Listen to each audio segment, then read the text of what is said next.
It is Friday, October 20th, 2023. This is another edition of Football Today. That is Bobby Skinner from Talking Giants. I am Chris Rose, producer Mikey along for the ride as well.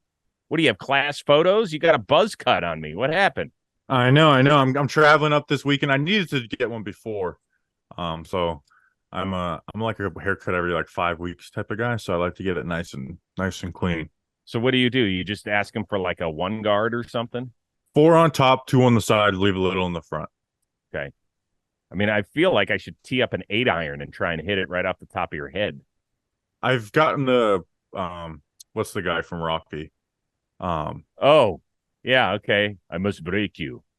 If he dies, he dies. Yeah. Yeah, I'm heading up to Jersey. I got to fix this Giants season by myself. Good luck with that. Undefeated in Giants games I've attended. Really? Mm-hmm. What's your record? I one, two. I'm like six. I'm like 5-0-1. I was at the tie last year. That's amazing. Okay, good. Let's start off with the best game of the weekend. Sunday Night Football. Matchup of 5-1 teams. You got the speedy Dolphins against the defending NFC champs in Philly. What's your biggest question heading into this one? Well, finally, we have a Sunday Night Football game we can look forward to, and it's going to end up being a blowout probably because that's just the way it works. The Eagles, can they keep up with the Dolphins offense? Because I think this isn't a great matchup for the Eagles defense. The Eagles, and they're winning, right? So it's hard to critique them too much, but it almost seems like they're like practicing on game day, like trying to add more sophisticated stuff to their offense and be more traditional drop back. Where in reality, like the RPO play action game has been there, but they're not really running it. You're not using that stuff. They run the ball really well. They've kind of gotten away from the Shane Steichen offense a little bit. Mm-hmm. Will they kind of, all right, let's just do exactly what we did last year type of stuff? Because I'm telling you, when you watch them, it's a lot more like complex stuff. Or like, hey, we're only going to block 5 and we're going to drop you back, on 7-step drops. Like, so will the Eagles try and harness what they've done in past years against a speedy Miami team? Yeah, I think there's a lot of questions about Philly. Even when they were 5-0, we felt like there was still a fairly sizable gap, or at least I did. I don't want to speak for you. Fairly sizable gap between the Niners and the Eagles. I just felt like even though the Eagles were unbeaten until last week, that they hadn't played their best football. However, my question focuses on the Miami Dolphins. Nobody should ever apologize for their schedule. Number one, they don't make it. It's not like they book homecoming games and stuff like that. And you can only play who you play. And some teams we think are going to be okay at the beginning of the year, they end up not being any good and that whole thing. However, their 5 wins are against the 2-3 Chargers, the 1-win Patriots, Broncos, and Giants, and the winless Panthers. Those are facts. I get it. Then in one of the games, they put up 70, and others, they put up 40. They're running all over the place. The one really good team that they played is Buffalo, and they got their balls kicked in. And their offense looked okay. Wasn't great, Bobby. It still put up a decent amount of points, and that Buffalo defense to me is like if you were building what's the defensive personnel and type that we're going to use to play Miami? Mm-hmm. It is Buffalo, where they have the, Matt Milano and Terrell Bernard, those linebackers who play deep, and like their nickel corner, I know from experience. He's like a linebacker for them, right? Which is like huge because they try and get out on the perimeter, so you need your DBs playing, and then they got the safety. I don't know which safeties played that game. So I think where the Eagles, they're kind of the exact opposite, where they're like, hey, we want to get to the rush 4, but our linebackers are not really side to side. Like Zach Cunningham, I don't know if Nakobe Dean is going to be like playing and starting for them, but they kind of have like move forward type guys and not sideline the sideline guys. And I think Miami's going to test them. Like I think Miami puts up like 35 in this game. That'll be really impressive. And for me, that's the big deal. Tua is the only quarterback that has played a reasonable amount this year that's been pressured on less than 25% of his drops. The Eagles have the second most pressures in the league. We know they like to get the ball out of his hands quickly when need be. So we'll see how that works out. I think it's going to be a fascinating case study this weekend. I hope we get a really good one. We deserve it based on some of the stuff that we've sat through on Sunday Night Football this year. Another matchup of 5-1 squads. This one is in Baltimore. The Lions are going to be paying a visit. Which team is better built for a run at the Super Bowl at this point? This is a tough question because I love so many things about the Ravens and what they do defensively, but they make so many mistakes, right? Like they just lose. They lost to the Colts, right? And that loss to Pittsburgh the other week, where it's like all these drops, all these mistakes. But I don't know if the Lions can hang with the top of the NFC, where I think the Ravens could go in and like hang with all those guys, right? Where it's kind of, we all talk about the AFC quarterbacks, where now it's like top of NFC. Those are the teams that are kind of stacked and loaded, where the AFC, everyone looks a little bit beatable.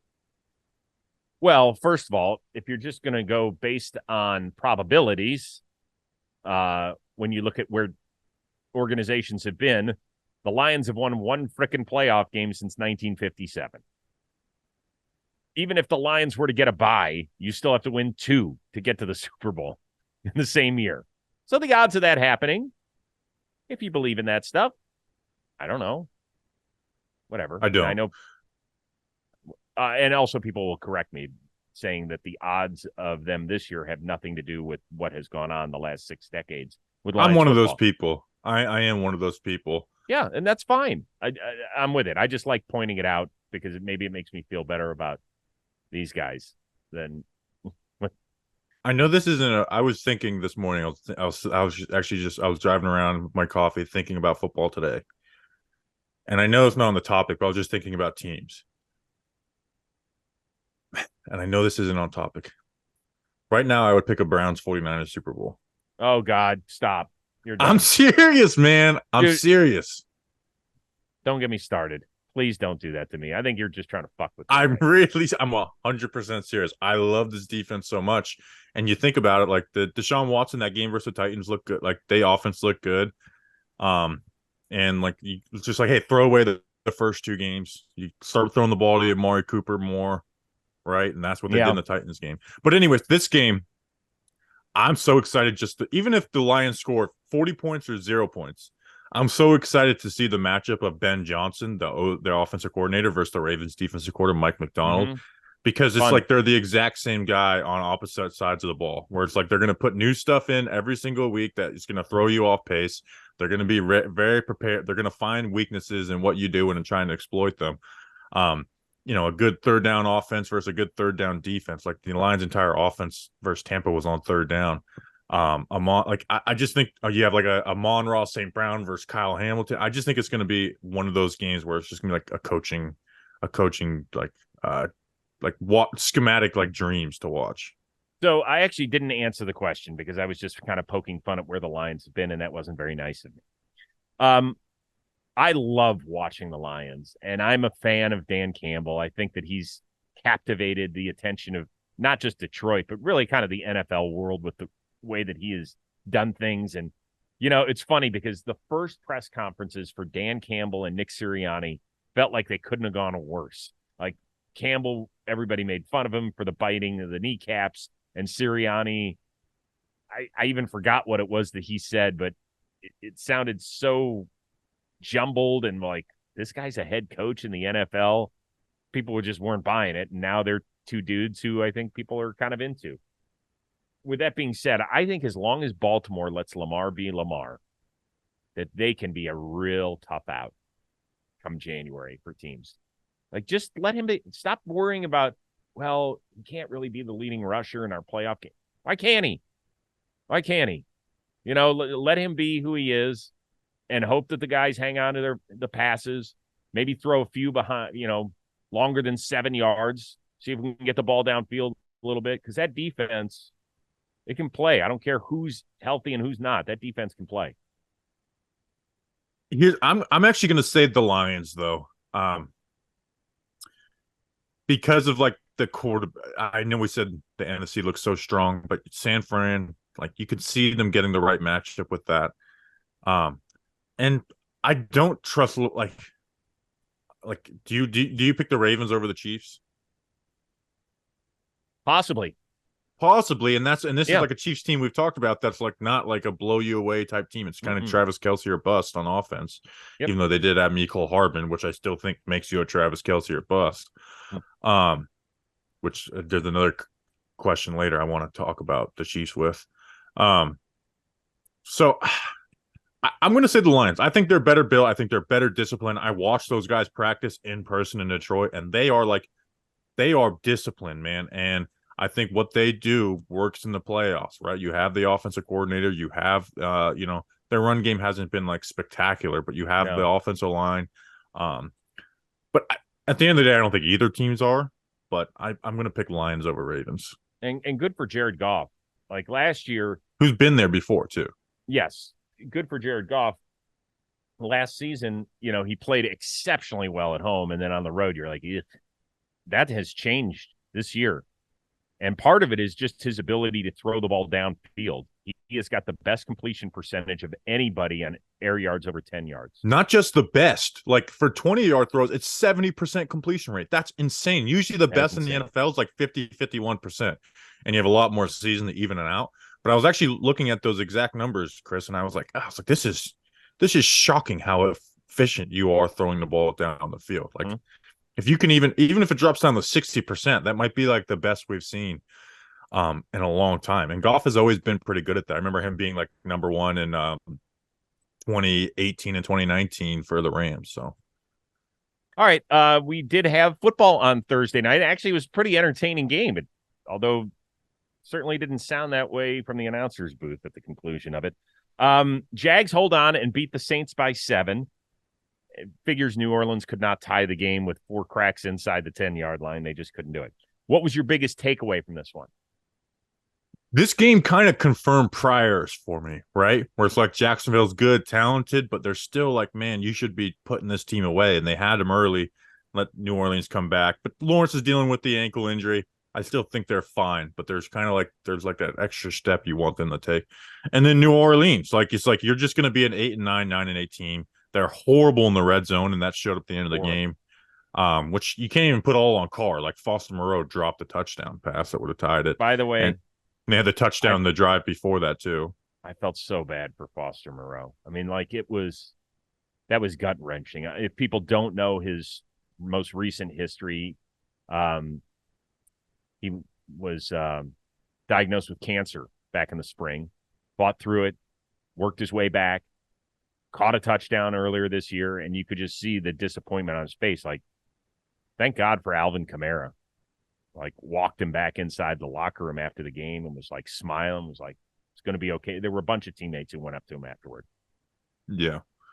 But this game overall just kind of confirmed priors on this. And this is where, if there's a big, because we're not going to probably talk about the Saints a ton going forward. We will the Jags. At what point do they just embrace that? Like, this is not it. This continuing to try and just go for it, push. Like, doesn't mean you don't try and compete and win. Like, I don't believe in tanking, but stop mortgaging the future for this year type of team building process where you're not trading 2 first-round picks to trade up for Chris Olave. You're not giving Carr this big contract. At what point do they embrace that? Hey, this is just not it. Like, we don't need a full rebuild, but we got to stop. We got to stop, borrowing from tomorrow for today. Well, but they've been doing this for years, right? It always. But they had it with Drew Brees. It made sense to do this. Without a quarterback, it doesn't make sense to do this. Right, and for years they have been like number one in kicking the financial can down the road. Right, they have restructured every contract. Like, I think they restructured Dalton Hilliard's contract from probably 20 seasons ago just to make the pennies work on this. Remember, like the Taysom Hill, Adam Schefter notification of like $90 million contract, and it's like, what the hell? And it's like, yeah, it's only worth like 4. I still don't understand the math. That notification, that 10 minutes before there was clarification on that, were the funniest 10 minutes on Twitter ever. Yes. Like, what is going on here? Pretty good stuff. So for the Jags, they should make a trade for a pass rusher. There's a couple out there that could help them, I think. Which is a damn shame with how much they've invested. I know in that group. They're Josh the number Allen's one overall good. pick. Huh? Josh Allen's good. Yeah, Josh Allen is good. But it's like Trayvon Walker. We just need more out of you. And he's shown flashes, but and maybe like year 3 he pops off, like kind of the draft projection was on him. But it's not year 3 and they want to win now. Who's the pass rusher that you would say, like Brian Burns? or Daniil Hunter, one of those two. Daniil Hunter, and I think the Vikings have shown. They showed it was Zadarius Smith. They don't they're not asking for top dollar on everything, and Daniil Hunter is really good. Like Daniil Hunter's the type of player where even if you're not a team that's trying to go all for it now, that you like, hey, I want to trade a fourth or a third for this guy and just re-sign him right now and get him locked up instead of having to try and go after him in free agency. The other thing that I realized, two things. One is, you kind of mentioned it already, the Saints are stuck in mediocrity. Man, that is the worst place to be. God, I hate it when your team is just so caught in the middle. Then you're dependent on a quarterback falling to the middle of the first round or moving up a little bit for a guy you're not 100% sure of. And like, when was the last time they drafted a guy anyway? The Saints, Chris Olave in the first round. No, a quarterback. The Saints. Oh, so it was before Breeze got there. Did they draft Aaron Brooks? Yeah, but Aaron Brooks was like a 4th-round pick, wasn't he? Yeah. So a first-round quarterback? I am going to say that, is it possible that Archie Manning was the last quarterback the Saints drafted in the first round? There had to be some dude in like the 80s that like failed them. I don't think so. Now, Russell Erxleben, I don't know if you've ever heard of that name. Russell Erxleben was a punter/quarterback from the University of Texas, but he was really a punter. He was not a quarterback, I don't think. I think he could take snaps. He was a punter that was taken in the first round, I think. Yeah, you're not doing them any you're not defending. Are you looking at Saints all-time first-round picks? I am. I'm going to say that Archie Manning, as the second overall pick, I believe, in 1971, would have been the last quarterback they took in the first round. That is good knowledge. He was the second overall pick in 1971, so he wasn't a first overall pick. 1983. Oh, hold on. 1983, they took a first rounder? Yeah. Quarterback. Yeah. From what school? Kent State. From Kent State? Yeah. No, that's not true. Because that 83 draft. Jack Mehoff. All right. I couldn't give you the. Are we back in 6th grade now? I had to do it. Are we back in 6th grade? I knew I was gonna lie, and I was just gonna make up a random like Jeff Smith, and then I was like, you know what? Let me change it up. Oh my God! Are you the kid that got kicked out of class a lot? Yeah, I'm not proud about that now, but yes.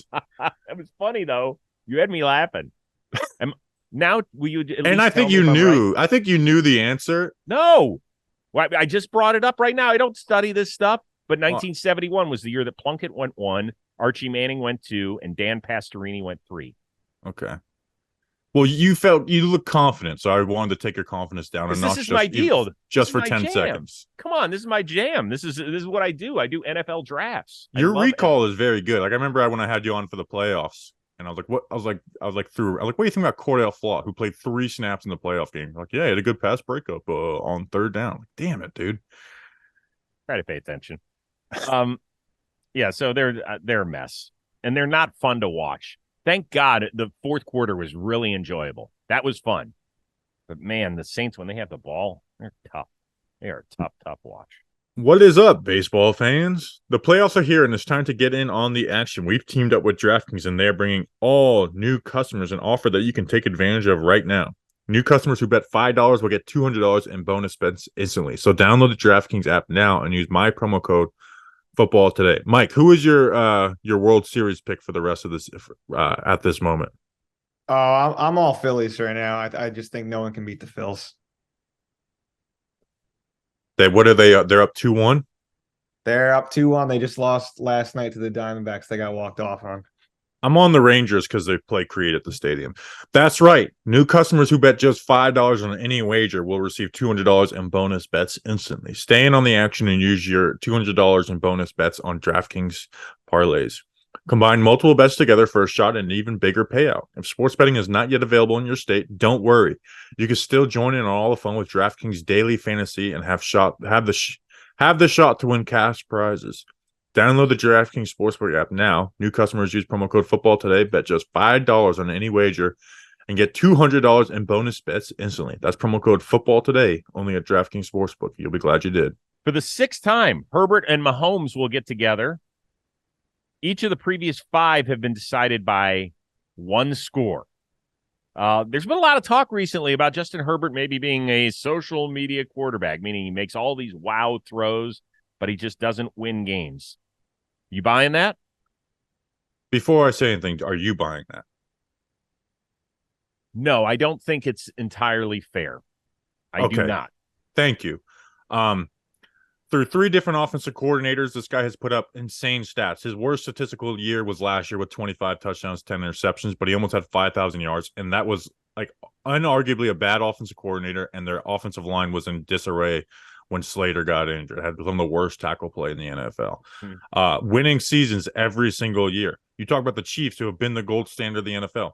The biggest margin of victory the Chiefs have had since 2020 is 6, an overtime game. He's had 14 game-winning drives in 54 games. A third of his games have had game-winning drives. So my example, and I hate kind of giving Emmanuel Ocho credence on this, but give me another example of a social media, like just because he hasn't won a playoff game yet, and he's been in one, and they did choke that, right? And there may be some questions about, like comparing him to the elite of the elite. I still think he's a top 5 guy. No, I think that's insane. I think any team that doesn't have Patrick Mahomes or Josh Allen should want Justin Herbert on their team. Yeah, I don't get it. Well, I like Joe Burrow too. I really do. But part of the reason that Joe Burrow has gotten to where he has the last few years is because that defense has balled out when it's had to. Name me the last time the Chargers got a critical stop, right? Now, Monday night was a disaster for him. I will admit that. He didn't get them on the other side of the field that was a horrible Dallas. game. And that was not a good job by him. Quarterbacks are allowed to have poor games. I don't think he's just a stat sheet stuffer. I think that's the sort of fodder that is made for morning shows now where television executives go, can you please say something stupid this week so that we can get our ratings up? And sure enough, it works. It works because we're the dumb people that watch it, not me, not you. There's a lot of people in this country who do because they just want to be entertained by people who just say the most outlandish shit. And now all of a sudden people will try and turn it into fact. Like, it's not fair to these guys. If you were to have if Emmanuel Ocho was a GM today, are you telling me that Justin Herbert would not be one of the top 10 quarterbacks that you would pick if you could start a franchise with? Top and if 10, not, I think he's unarguably top 5. Like you said, there's a debate between him and Burrow. Who else besides Mahomes, Allen? I think that some people would say Lamar. I love Lamar. There's no way I'm taking him over Justin Herbert. Not even close. I don't think so either, but I like him too. Anybody else? And I think those 5 guys are like the young guys of the NFL. Like it's Lamar, Herbert, Burrow, Allen. And by the way, Jalen Hurts is taking his shots now. He could do no wrong last year, and now these people are all over him. Yeah, so to me, it's like this guy has been awesome. Like since the second the guy stepped on the field, and like you said, he has dealt with like defensive issues, but like last year was their worst season. I read you those numbers. That's a down year for a guy. Mm-hmm. They were 13th in scoring without, and like again, like some of the worst offensive tackle play in the NFL, dealing with injuries. They're his offensive coordinator, who they ended up firing, and Mike Lombardi. So. And I'm not even a big Kellen Moore fan, and I can admit that was a huge upgrade, Kellen Moore over Mike Lombardi. So, yeah, I'm a big. I know Ocho started that, and it's kind of moronic. Even though it did kind of make me like people. I do like seeing like people squeal a little bit on social media, and get so bothered by that. Mm-hmm. But it is stupid. He has played 33 one-score games in his career, which feels like an awful lot. He does have a losing record in it. He's 16-17 in one-score games, which is one of the worst among quarterbacks since he came into the league in 2020. He also has 14 games, so he probably has the most game-winning drives and the most one-score losses in that time. I think Kirk Cousins is the only one that has more. Yeah, they had like 8 last year. Yeah. So there you go. All right, last thing before we get out of here. Jerry Jeudy continues to talk his way out of Denver. I think he does. Guy has 20 catches, which is good enough for second on the team, none of which have found the end zone. However, the fourth-year wideout does have an explanation. As a receiver, it's a lot of people you got to depend on. So you could be open, but if the line don't do their thing, the quarterback didn't do the job, the OC don't push you in. It's a whole lot of stuff that we got to go through as a receiver to be successful. So I can't really just. At the end of the day, I got to do what I do. At the end of the day, people could say, "Oh, look at the stats, look at this, look at that," but at the end, the eye in the sky don't lie. So that's what it is. What did the eye in the sky show of the last game for you? I think that's what y'all need to go do. Go watch the film instead of looking at the stats. Go watch the film and see what it do. Does it feel like this divorce is imminent? Yes, and I'm glad because I want to see Jerry Jeudy get out of there despite all of his flaws. I've watched Jeudy play a little bit, and he can be a good receiver in the NFL. Like, he's not going to live up to the draft profile, but you put him in a good offense, and I think he's going to be we will look back at that, and whatever team traded for him will be happy. And that's why, despite the fact that they did a pick swap for Mecole Hardman, I would still like the Chiefs to go and get Jerry Jeudy. I think he's a perfect fit for them. You're not worried about this up here with him? No, and I don't think the Chiefs are either, with their history of being willing to take risks on guys. That is true. It's you don't need him to be, he's not your quarterback, right? Like, and he's been like the most productive guy for Denver the last few years. As you look at his numbers, they're not god awful, but like, I think despite some of his drop issues and not always being consistent, he is someone who can be a very productive wide receiver too in the NFL. I thought he was going to be a star the minute he hit this field. I thought he was going to be a star. And I know that and by the way, what he is saying is factually accurate about it's not just on the receiver. It is on if the quarterback doesn't do his job, if the line doesn't do their job, if the OC doesn't scheme. All that is right. The fact that he said it out loud, I mean, he's just trying to work his way out of town. If that was not his goal, then he's probably one of the three stupidest people in the NFL.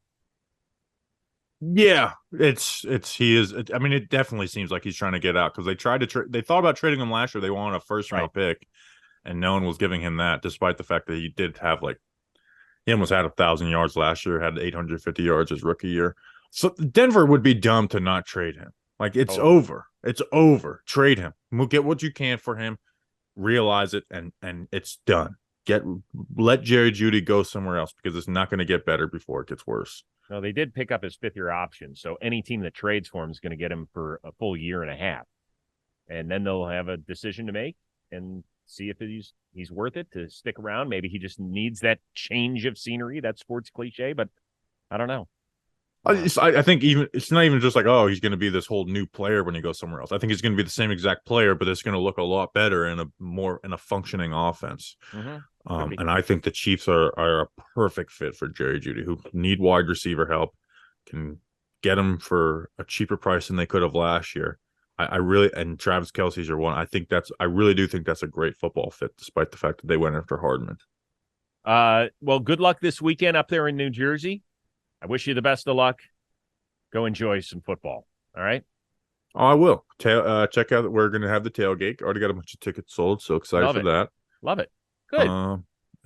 Yeah. What are your plans for the weekend? I'll be back at NFL Network on Sunday, watching all the games, doing my thing, and I'll be back on NFL Game Day highlights at 7:30 Eastern for an hour, and then right after the Eagles and Dolphins flip on over to NFL Network, I'll be back with my buddy Maurice Jones-Drew. We get to work together for only the second time all season because our schedules have been off. So that'll be a whole lot of fun. Yeah, it'll be good. All right, I'll see you Monday morning. Sounds good. For our one-of-a-kind producer, Mikey, shout out to him. And Bobby Skinner from the Talking Giants world. Go have a fun party with him. Go tailgate with him. I am Chris Rose. We will see you Monday on Football Today.